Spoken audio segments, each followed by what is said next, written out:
Tervepä terve taas. Kesä on mennyt vähän turhankin vauhdikkaasti ja valitettavasti en ole näihin videoharrastusten pariin ehtinyt oikein yhtään. Töissä on ollut niin kova kiire, että en ole ehtinyt kuin 2 viikkoa lomaa pitää ja siitäkin toinen viikko meni nyt Euroopan roadtrippiin, eli käytännössä kierrettiin Itämeri. Siitä olisi tarkoitus tehdä kyllä video, koska opin aika paljon myöskin pitkän matkan tekemisestä sähköautolla, niin siitä voisi ehkä ihan hyviä vinkkejä jakaa kaikille muillekin. Ja valitettavasti kotona sattui myöskin vesivahinko. Tässä ollaan nyt useampi viikko oltu ilman keittiöä, ilman olohuonetta, pelkkä betonilattio siellä tilalla ja kuivurit huutaa, niin siihen samaan syssyyn oli sitten hyvä alkaa vaihtaa takkaa ja maalaan seiniä ja muuta, niin sanotaanko, että kaikkea muuta on ollut niin paljon, että nämä videohommat on jääneet aika vähälle. Mutta tarkoitus nyt olisi tosiaan niin ainakin siitä Euroopan reissusta tehdä video. Vähän samalla näyttää, miten Mustangin reissussa toimi. Ja sitten tässä on muutama vähän erilainen video tulossa jatkossa. Eli tarkoitus olisi esitellä muun muassa erittäin paljon ajettu bensa-auto. Toivottavasti ehdin sen lähiviikkoina tässä tekemään. No, tässä videolla mulla olisi tarkoitus nyt vähän esitellä tätä mun Mustang Mach-Etä, tätä standard-versioa, että minkälainen auto tää on ollut. Ja täytyy sanoa, että tämän alun jälkeen niin tykkään kyllä autosta ihan älyttömästi. On vastannut kaikkiin niitä tarpeita, mitä autolle olin niin kuin asettanutkin. Auto on mukava ajaa. Tämmönen hieman katumaasturimainen, niin kuin kuuluukin olla, mutta silti siinä ajettavuudessa on semmoista tietynlaista pientä sporttisuutta, mikä vähän antaa lisää fiilistä. Ja mä oon tosi tykästynyt tähän auton ulkonäköön ja näihin pieniin pikkujippoihin, mitä autosta löytyy, että näitä hienoja Mustang-teemaisia juttuja on ympäri auton valoja ja muun muassa pimeässä, kun auton lähelle kävelee, niin noi peilit heijastaa alas maahan Mustang-logot ja tämmöistä, niin kyllä ne itselle ainakin aiheuttaa ihan kivaa fiilistä. Eli tää aika hyvin on korvannut sen harrasteautonkin tarpeen nyt tällä hetkellä, että vaikka tää on hyvä käyttöauto, niin tässä on kuitenkin itselle nyt vähän jotain semmoista fiilistä, mitä olin kaivannut, että ei ole ihan tavallinen katumaasturi. Lomareissut tosiaan toteutettiin 4 hengen voimin, niin 4 hengen tavarat ja 4 henkeä matkustaa autolla todella mukavasti. Eli nämä auton penkit, niin näähän nyt on aika peruspenkit, mutta näissä on meikäläiselle ainakin todella hyvä toi reisituki. Et MG:ssä ne penkit on lyhyemmät, et ei nääkään nyt superpitkät taida olla, mutta ainakin meikäläisen kokoiselle ihmiselle oikein hyvät. Ja säädöt osuu paremmin kuin MG:ssä osu, eli mä itse tykkään ainakin, että tää ratti on suht lähellä. No, kaikki on niin suhteellista, mutta MG:ssä mulla aina jäi vähän semmoinen fiilis, että mä joudun ajaa kädet aivan suorana, niin tää ajoasento on mulle todella paljon parempi, että itse tykkään tästä näin. Ja ylipäätään tuntuu, että mulla on tässä autossa paljon parempi tuntuma tiehen. Ja noin renkaisiin aika kovaa, varsinkin etupäästä välittyy kaikki noin asfaltissa olevat poikkeamat ja todennäköisesti kovemmalla sateellakin se kyllä pitäisi tuntua sitten, eli toi auton etupää on tosi tunnokas. No sitten taas toisaalta niin toi takapää ei ole mun mielestä niin hyvä. Se on pikkusen semmonen pomppiva. Että nyt kun lähdettiin reissuun 4 hengellä, niin ohje oli nostaa rengaspaineita takana ja mun mielestä se auto alkoi kyllä käyttäytyy paremmin, että sillä on jotain merkitystä ainakin. Tietysti ne premium-mallit ja GT-mallit on oma lukunsa, että niissä on ihan erilainen jousituskin, niin mä veikkaan, että ne on vielä kyllä ison askeleen parempia ajaa. Auto ei ole mitenkään superhiljainen, että tuo rengasmelu tulee läpitte. Se saattaa olla, että se johtuu noista hankuukin renkaista. Itse jo sen verran tein muutoksia, että samaa äänivaimennusmössöä laitoin takarenkaiden koteloihin, kun laitoin MG-henkin, niin sillä nyt varmaan oli pieni vaikutus, se pikkusen auttoi. Ja sitten samaten tuossa auton takakontissa oli valtavat peltilevyt, suorat pinnat, mitkä varmasti resonoi auton sisälle, niin siihen mä liimasin jonkin verran äänieristysmattoa. Ei tää vielä hiljaiseksi muuttunut, mutta mun mielestä tilanne ainakin hieman parani. Se oli kyllä tietysti jännä, että sinne Keski-Eurooppaan kun meni, niin siellä oli tiet niin paljon sileämpiä, että auto muuttui todella hiljaiseksi. Tai ainoastaan pieni tuulen suhina ikkunasta tuli, että ihan erilainen oli siellä ajella.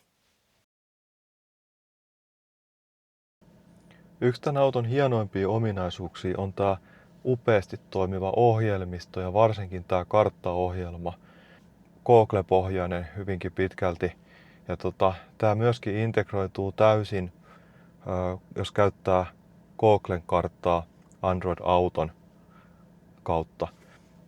Ja ennen vanhaahan Teslaa kehuttiin nimenomaan siitä, se oli iso etu niillä, että se osasi niin hienosti laskea kaikki reitit ja latauspisteet sun muuta. Niin kyllä Tesla on sen edun jo menettänyt, ainakin näille autoille, mitkä käyttää Android-pohjaista systeemiä. Eli jos me nyt halutaan vaikka lähteä tästä Sodankylässä käymään, näin, mennään tonne 716 kilometriä. Ja nythän se sitten lähtee etsiin reittivaihtoehtoja. Se ottaa huomioon lämpötilat ja tuulisuuden ja muut, niin se osaa aika tarkkaan sitten tehdä. Ja nythän meillä on akku on näköjään 59%, niin se ehdottaa sitten, että siellä olisi noin 1, 2, 3 lataustaukoa pidettäisiin matkan varrella. Eli se on laskenut, että se on nopein tapa mennä. Ja mähän oon määrittänyt ne latauspisteet, niin kuin mun suosikit, että mitä mä haluaisin käytettävän. Ja tossahan myöskin näkyy sitten, että kuinka pitkälle tuolla ensimmäisellä latauksella oltaisiin pääsemässä. Ja itse tykkään tässä, ja sitten täältä pääsee tietysti tästä takaspäin, otetaan toi aja. Mikäli mahdollista, TU-käännös. Näin. No se näyttää, että me ei menisi 11,5 tuntia kaiken kaikkiaan tuohon reissuun.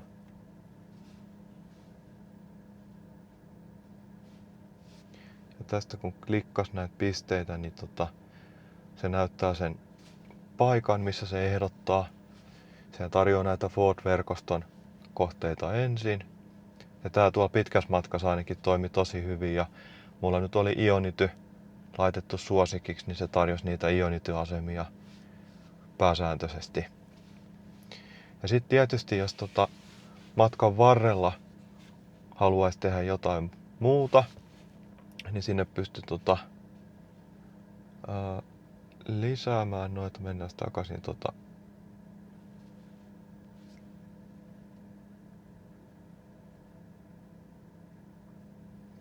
Eli täältä voidaan hakea sitten matkan varrelle vaikka, että me halutaankin, että poiketaan Kuopiossa vaikka. Olisiko se Kuopion McDonald's? Joo, me halutaan tuolla poiketa syömässä. Laitetaan se reittipisteeksi sinne matkalle. Ja näitä pystyy tosiaan ajon aikanakin. Nyt se miettii tätä hommaa uusiksi. TU-käännös. Okei, no nyt siellä on 4 laturia. matkalla, eli se on varmaan muuttanut vähän tätä suunnitelmaa nyt sitten. Ja näähän pystyy halutessaan ohittaa, että mä voin poistaa tuolta laturin ja etsiä tilalle jonkun muun suosikin, mitä mä haluaisin käyttää. Tää kyllä oikeasti toimii todella hienosti. Eli tää Fordin kartta on hyvä.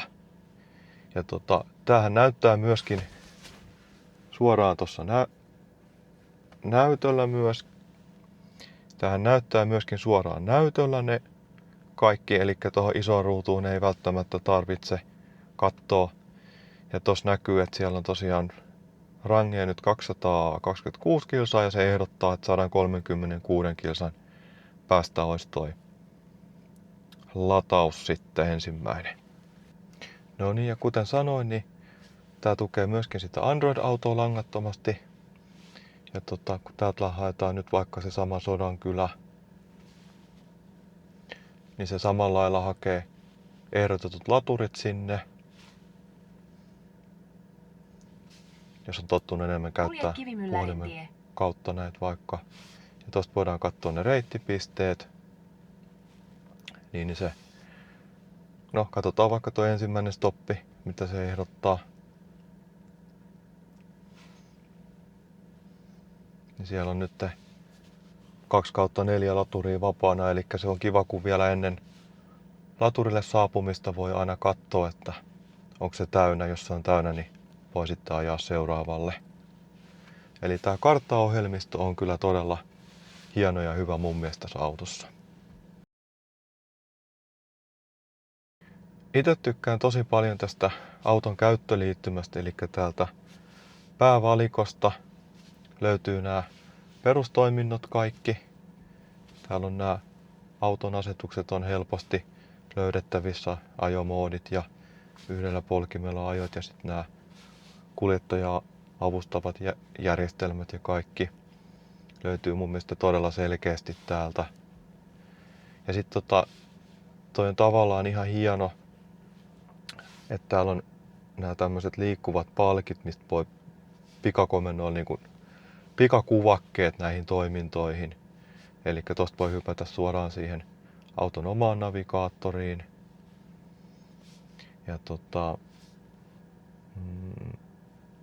Ja vaikka radio on tosta ja tossa on kulutuslukema, niin pystyy seuraamaan. Tää on itse asiassa aika paljon kökkösempi verrattuna MG:hen, eli nämä tiedot mitä kerrotaan hyvin rajoittuneet. Hyvin vähän kertoa. Ja sitten täältä löytyy media- ja viihdejuttuja, jos joutuu latausta odottamaan. Ei ole ihan hirveästi tämän auton kanssa tarvinnut.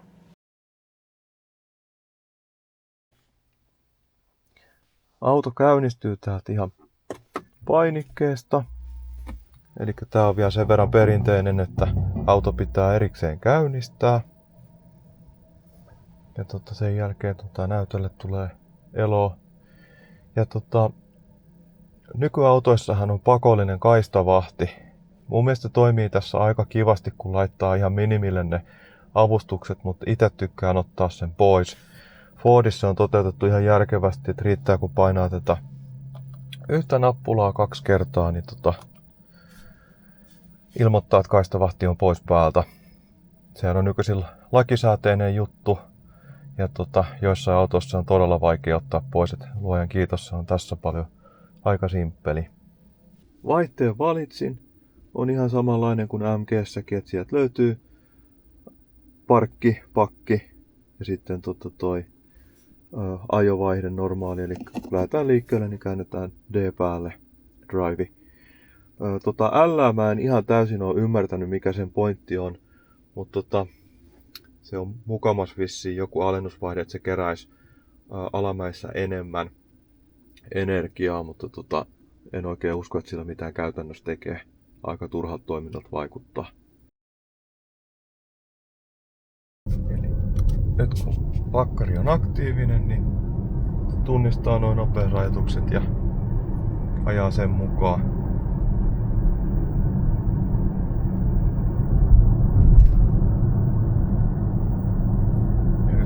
50 kyltti, niin auto havaitsee sen ja hidastaa sitten 50.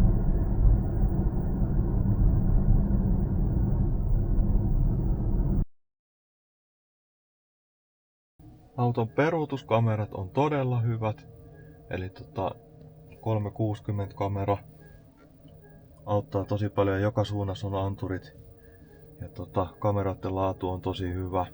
Jos mä oon ajamassa johonkin ahtaampaan parkkiruutuun tai autotalliin, niin tykkään aika usein näpätä nuo kamerat päälle, niin tuo etukamera näyttää tosi tarkkaan, minne se keula on menossa.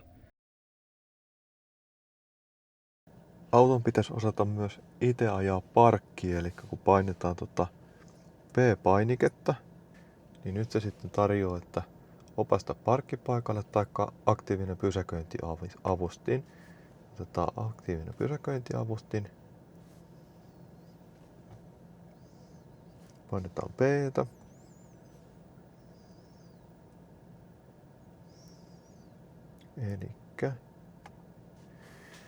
Eli tää tosiaan etsii tyhjän paikan ja sen pitäisi automaattisesti pystyä ajamaan sitten taskuparkkiin. Eli tossa saa valita sen tyypin, että minkälaiseen parkkiin mä haluan auton ajaa. En ole vielä kokeillut. Tää on ihan mielenkiintoinen, tätä on varmaan pakko rohkeasti lähettävä kokeilemaan. Autossa on hyvä noi tavaratilat ja takapenkki. Eli takapenkillä istuu tosi mukavasti, että siellä on hyvät jalkatilat ja istuma-asento on hyvä, että sinne ei uppoa niin kuin henkilöautoissa uppoa. Eli pitkällä matkalla ainakin nuo takapenkit oli tosi mukavat. Auton äänentoisto nyt ei ole paras mahdollinen. Tässä on tää ihan basic 6 kaiutinta. Sanoisin, että se on parempi kyllä kuin mitä MG:ssä oli, mutta ajattelin, että todennäköisesti tämä auto tulee olemaan mulla pitkään. Mä tykkään tästä niin paljon. Niin tuli sitten takakonttiin asennettua tommonen vararenkaan paikalle, niin 10-tuumainen Phoenix Goldin suppari antaa vähän lisää vielä matalia ääniä. Ja tällä hetkellä niin tykkään kyllä siitäkin, että se on ihan riittävän hyvä meikäläiselle. Tämmönen video tällä kertaa ja tosiaan tykkään autosta todella paljon. Todennäköisesti tää tulee pitkään mulla olemaan, jos ei mitään ihmeellistä tapahdu. MG on tarkoitus vielä palata jonkun videon myötä sen verran, että mä oon vähän tehnyt laskelmia siitä, että oliko se nyt kuinka hyvä vai huono ostos. Mä en ole vielä ihan kaikkea saanut ynnättyä, mutta mä palaan niihin asioihin vielä myöhemmin. Ja tosiaan nyt on tarkoitus se pieni reissuvideo tehdä, missä on hieman vinkkejä pidemmän matkan taittajille. Ei mitään ihmeellistä, mutta itse totesin, että todella helppoa oli niillä muutamalla vinkillä mennä eteenpäin. Ja sitten tosiaan niin olisi tarkoitus paljon ajettu bensa-autoa esitellä ja vähän kommentoida, miten semmoinen vielä kulkee nykypäivänä. Kiitoksia kovasti katselusta, jos tänne asti jaksoit seurata. Ja pistäkää mielellään kanava tilaukseen, jos nämä mun jutut yhtään kiinnostaa, niin seuraajista on joskus ehkä taloudellista hyötyä. Tällä hetkellä artisti maksaa kaiken. Ei muuta kuin oikein hyvää kesänjatkoa kaikille ja lähiviikkona olisi tarkoitus tosiaan muutama video tehdä. Tässä vaiheessa niin ei muuta kuin moi moi!